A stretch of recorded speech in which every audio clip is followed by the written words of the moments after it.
Well, folks, it's that time of the year again. It's spooky season, and you know what that means.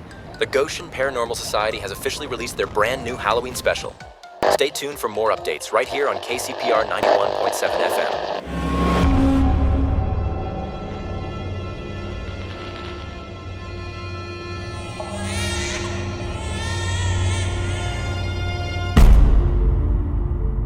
The 1870s were a challenging yet pivotal decade for farmers in western Nebraska.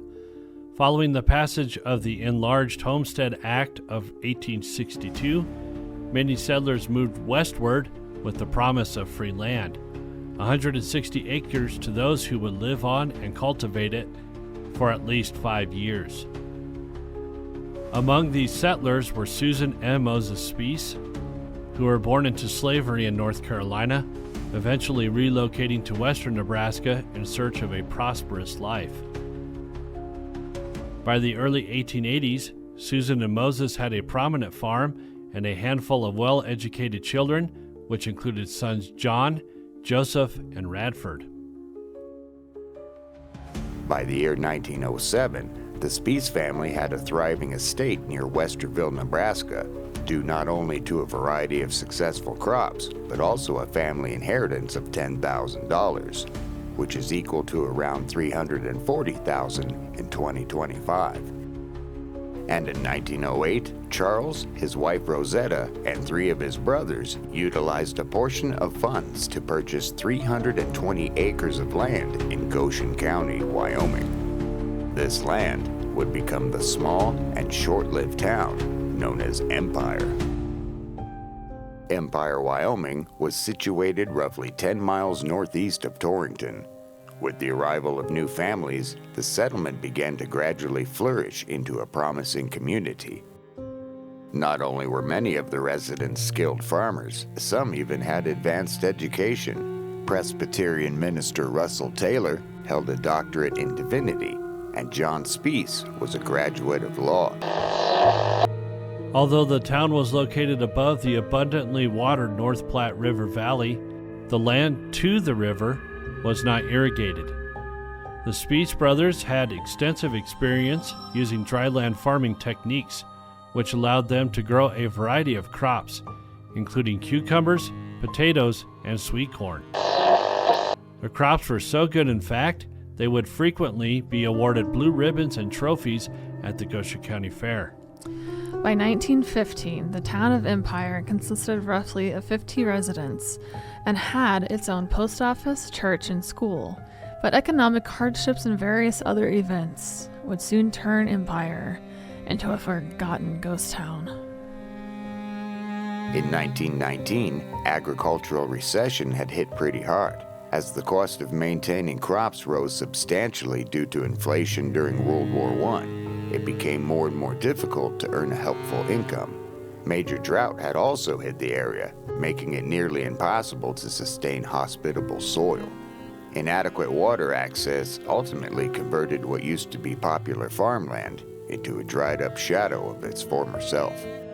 In addition to the agricultural chaos wreaking havoc upon the inhabitants, there were many other contributors to the demise of the town, including an alleged unaliving of a well-known resident, which is said to have occurred inside what used to be the Torrington Hotel on Main Street in Torrington. As the people began to disperse into more favorable territories, a bittersweet silence fell over the land, and by the 1920s, the town known as Empire was no more. Although the town itself has certainly crumbled to dust over the last 100+ years, the disembodied voices of some of the residents, adults and children, are reportedly still heard, echoing between the headstones in the remaining burial site. Just over the state line into Nebraska, the Sheep Creek Presbyterian Cemetery is not only the final resting place for much of the Empire community, it also serves as a conduit for many tales of alleged supernatural phenomena.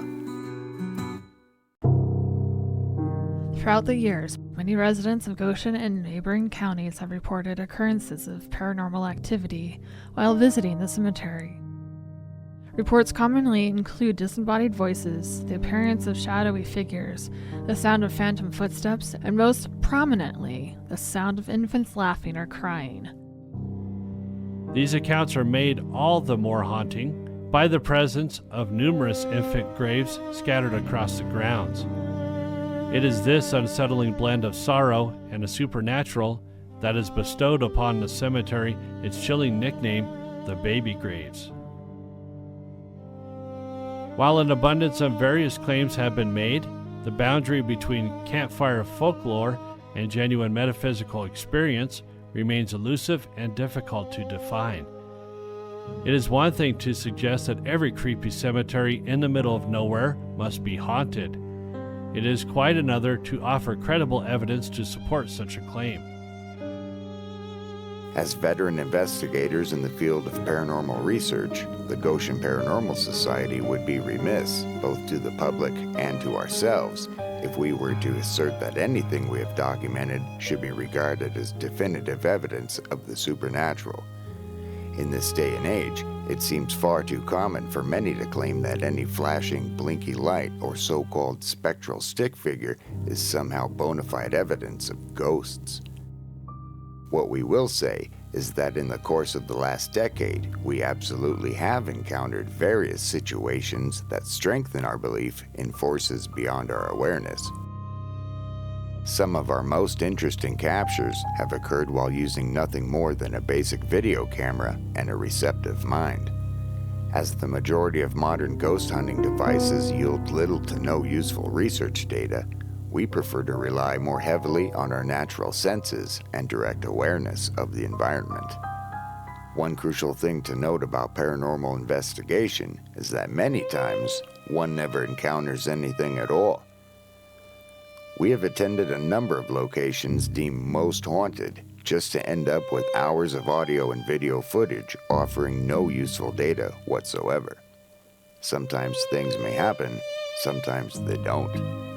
One rule is that just because nothing happens on a particular night doesn't necessarily mean things don't happen at all. We spent 2 nights investigating the cemetery. Night 1 involved the use of multiple instruments commonly associated with paranormal detection. On night 2, however, our approach was intentionally restricted to a single camera for still photography and 1 camera equipped for infrared video capture. Our main objective was to focus on one specific claim among the various reports of supernatural activity and attempt to capture what many have described as a sound of crying or laughing.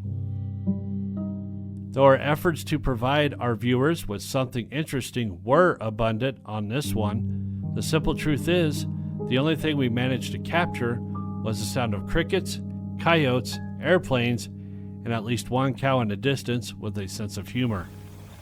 Is there any chance that you can come up here and let us know that you are here?